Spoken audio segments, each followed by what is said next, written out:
este segmento lo hacemos tempranito.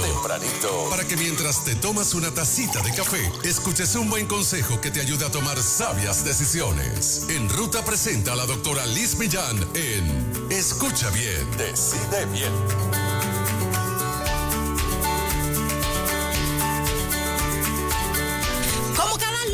Aquí la tenemos en el segmento Escucha Bien, Decide Bien, con poderosas herramientas, y ella ha estado en las últimas semanas compartiendo con nosotras algunas cartas que ha recibido, y continuamos porque aún queda mucho que decir. Bienvenida, doctora.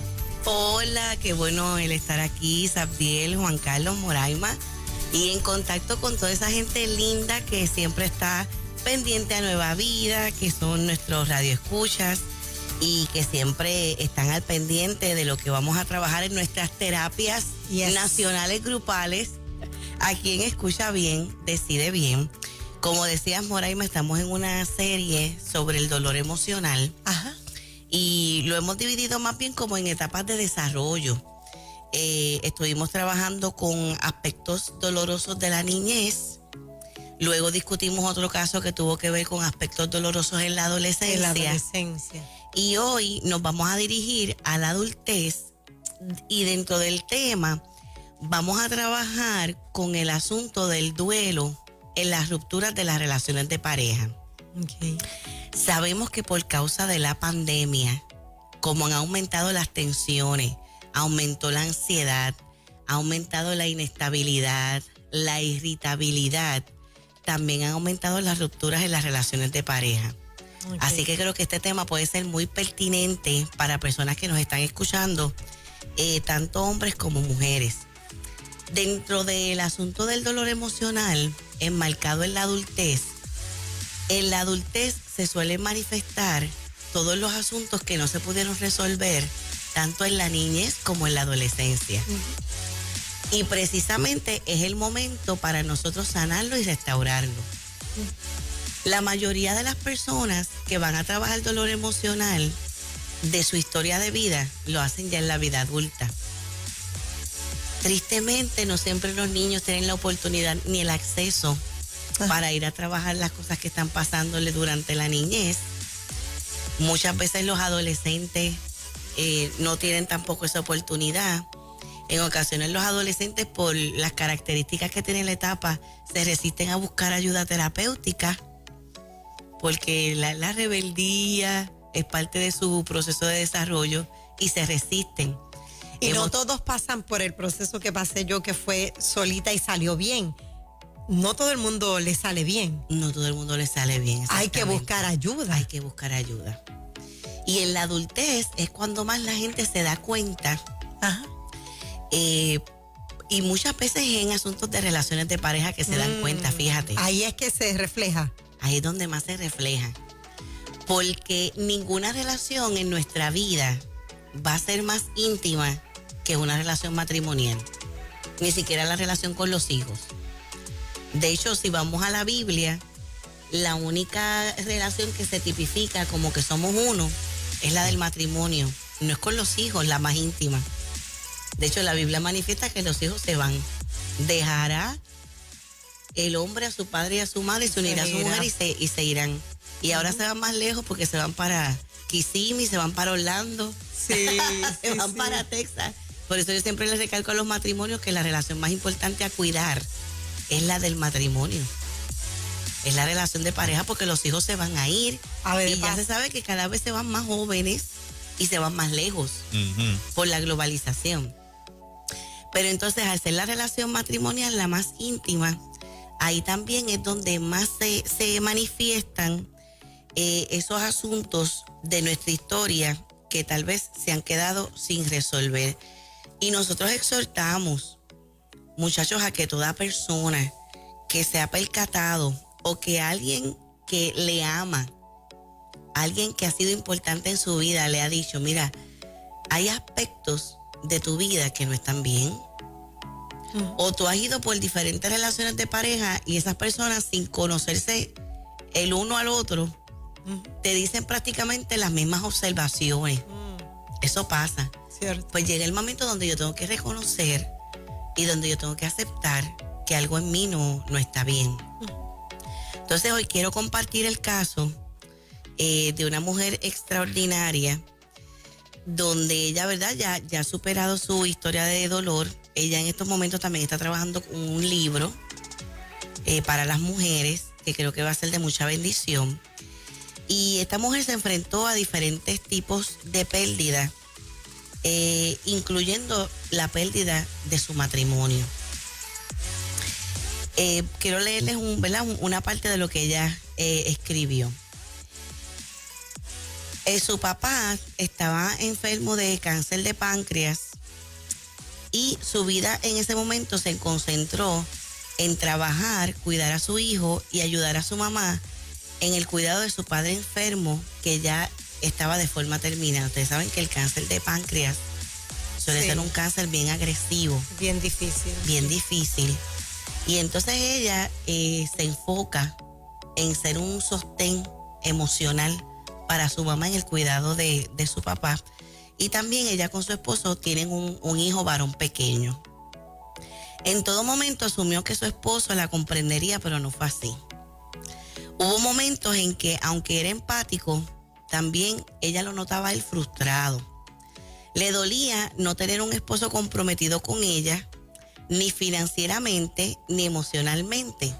Tal vez se puede asumir que si yo tengo a mi esposo, a mi papá en una condición terminal, mi familia de origen en estos momentos me necesita como sostén, se podría automáticamente esperar que un esposo pueda comprender eso y tenga la sensibilidad para que en esa experiencia que se sabe que va a ser transitoria, que no va a ser para siempre, sino que va a ser transitoria, que ese esposo estuviera ahí para ella en diferentes sentidos.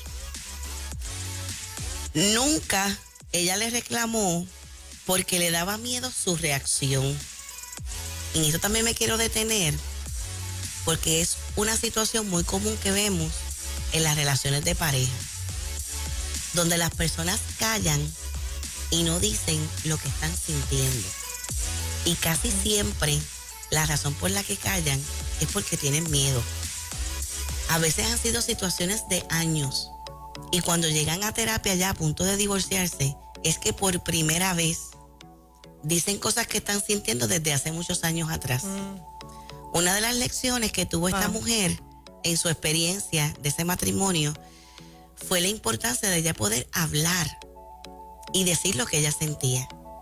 Muchas veces el temor de la reacción puede ser o porque la persona se puede tornar violenta, porque la persona o ha demostrado que es agresiva, pero el miedo más común es el miedo al abandono, es el miedo a que van a perder esa relación.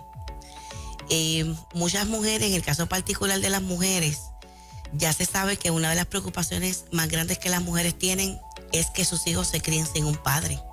Cierto. Y aunque popularmente se habla por ahí, no, eso es una excusa, es una preocupación genuina y válida que muchas mujeres tienen en ocasiones porque ellas mismas fueron hijas donde la figura paterna no estuvo presente y ellas lo sufrieron y no quieren que sus hijos sufran lo que ellas sufrieron. Así que se calla, pero todo lo que se calla tiene un efecto como una bola de nieve que va bajando por la montaña, que cada vez esa bola de nieve se vuelve más grande y la situación se vuelve más compleja.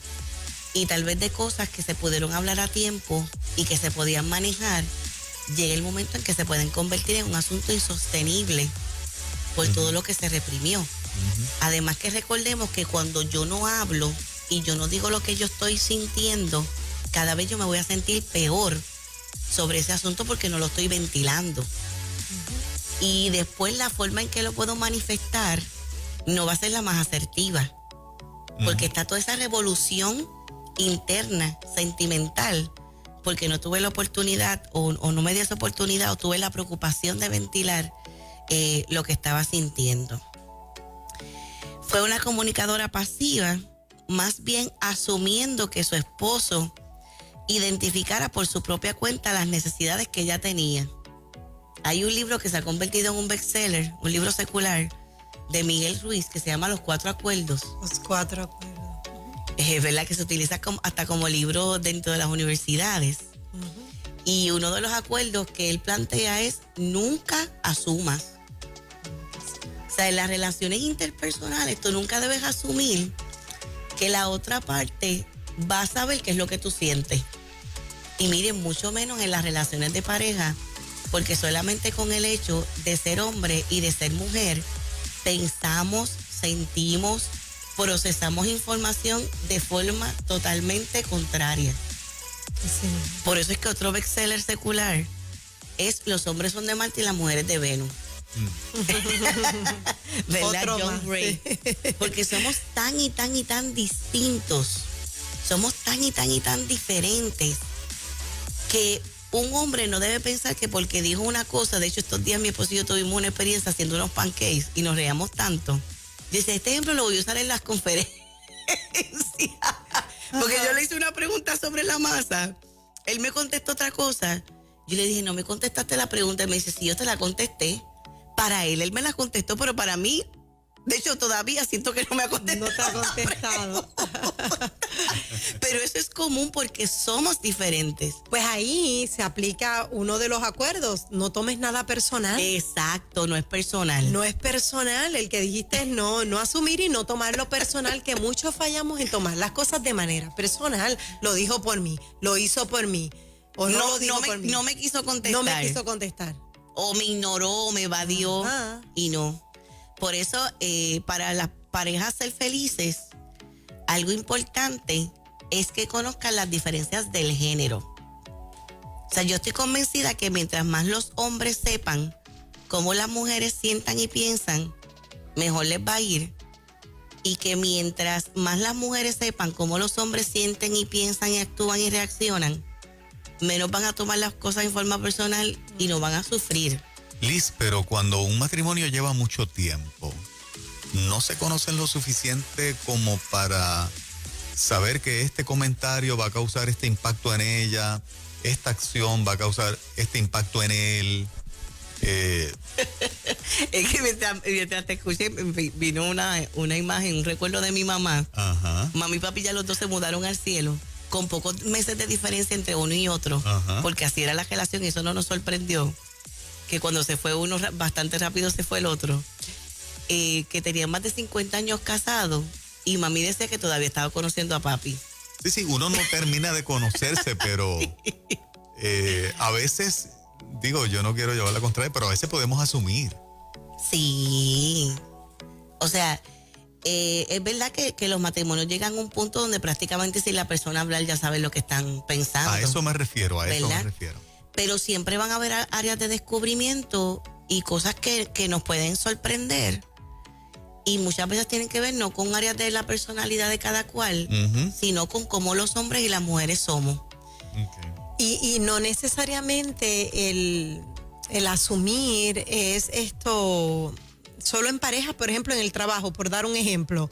Alguien salió a tomar café y le compró a uno y al otro no. La otra persona asumió, mira, no me quiso comprar café, no se lleva conmigo. No fue eso, a lo mejor los chavitos no le daba para comprar 2 cafés, o a lo mejor no te vio en el escritorio. En ese sentido, el asumir hace daño, afecta. Asumir hace siempre daño. Y puede llevar hasta la ruptura de la relación. ¿No? Ella lloraba todos los días porque se sentía sola. Hay mucha gente que estando casada se siente sola y no se sienten apoyados. Y estaba totalmente agotada, porque cuando una persona se siente sola y que todo el peso está sobre sus hombros, se va a drenar, se va a cansar. Cuando su padre falleció, fue muy fuerte su pérdida. Después de que su padre murió, a los 7 meses murió su madre también. Este fue un caso parecido al de mi mamá y mi papá, en una historia de amor, de mucho apego. Y cuando muere uno bastante seguido, también muere el otro. También pasa con los cuidadores, ¿verdad? Observamos que los cuidadores también se enferman por el desgaste. A veces hasta los cuidadores fallecen primero. Cierto. Si no se cuidan. Si el dolor de su padre fue fuerte, el de su madre no tenía explicación ni sentido para ella en ese momento. 2 meses antes de la muerte de su mamá, se había atrevido a confrontar a su esposo ya que aparentemente había estado hablando de forma inapropiada con una joven. No era la primera vez que había descubierto que hablaba con otras mujeres. En este caso, la desconexión con ella era demasiada. Llegaba del trabajo más tarde de lo usual. Ahí vemos los indicadores, ¿verdad? Porque usualmente cuando hay infidelidad hay unos indicadores. Llegaba del trabajo tarde, le solicitó que buscaran juntos ayuda profesional ella, pero él se negó a hacerlo en ese momento. Ella muy valientemente sí buscó la ayuda psicológica que necesitaba porque lo que estaba viviendo era muy fuerte. Ya con una sospecha contundente de infidelidad, le preguntó a su esposo si la amaba, a lo que él le contestó: yo te quiero, pero no te amo. Miren, todas las personas que nos están escuchando, que han vivido esto alguna vez en su vida, que una persona te dice de frente: ya yo no te amo. Eso es un dolor emocional severo. Y es algo bastante difícil de la persona reponerse de ahí. Por eso, una pregunta clínica que nos hacen con mucha frecuencia cuando personas van a buscar ayuda después de rupturas de relaciones es cuánto tiempo deben esperar antes de entrar a otra relación. Y la respuesta del libro es que deben esperar por lo menos 1 año. Uh-huh. Algunos te lo elevan hasta 2 años. Uh-huh. Y sobre todo personas que ha sido por desamor, donde hubo rechazo, donde ha habido abandono. Levantarse de ahí es algo bien fuerte. Para el que dice eso, el que recibe la información, ¿debe ponerle término a la relación? En mi opinión, sí, Juan Carlos. Okay. Porque tú seguir viviendo con una persona que tú sabes que no te ama, uh-huh, eso es una agonía. Hay personas que por codependencia, aun cuando no aman o no les dicen que no te amo, se resisten y quieren seguir viviendo y están en la negación. Pero en mi opinión, cuando van matrimonios a restaurarse, y a veces es una de las partes que está insistiendo para buscar la ayuda, una de las primeras preguntas que yo le hago a la persona es que se ama a la otra. He sido sorprendida que a veces empiezan diciendo no amo. Me pasa más con los hombres que me dicen ya no la amo, pero no es que no la aman, es que tienen coraje. Uh-huh. Eso me ha pasado mucho y después en el proceso, porque ven que somos diferentes. Tal vez cuando una mujer dice ya no te amo es porque invirtió es verdad, todo el amor. Es un definitivo. Ya invirtió todo el amor y siente que se la agotó, pero el hombre tal vez, porque en conexión de la manifestación de emociones, el hombre como es más racional, pues es que ya no la amo. Interesante, ¿verdad? Ajá, sí, sí. En el caso de ella, pues esto fue real. En ese momento la poca esperanza que ella tenía se desvaneció. Su esposo no mostró interés en salvar el matrimonio. El trabajo de restaurar un matrimonio por una sola parte, eso no se puede hacer, ¿verdad? Wow. Siempre, eso tiene que ser un trabajo en equipo. Definitivo. Y lo triste aquí también es que se añaden las condiciones, porque cuando uno calla, ¿verdad? Por dentro el cuerpo grita, te salen diferentes tipos de condiciones, vas a los médicos y no te encuentras, y es que por dentro te estás muriendo. Ajá. Y esa no era tampoco. Incluyendo, ¿verdad? También, Moreima, la manifestación de depresión. De depresión, definitivo. Sobre todo en mujeres, una de las causas principales de depresión es la ruptura en las relaciones de pareja, donde en el duelo se pasan las mismas etapas de pérdida que si la persona se hubiera muerto. Uh-huh. Negación, coraje, tristeza, hasta llegar a la negociación y a la aceptación. Pero es igual, de hecho hay modelos que te presentan con escala de dolor emocional, que un divorcio es más doloroso que la viudez. Con todo respeto a las personas viudas que nos escuchan, que sabemos que sufren mucho, sobre todo cuando la muerte es inesperada.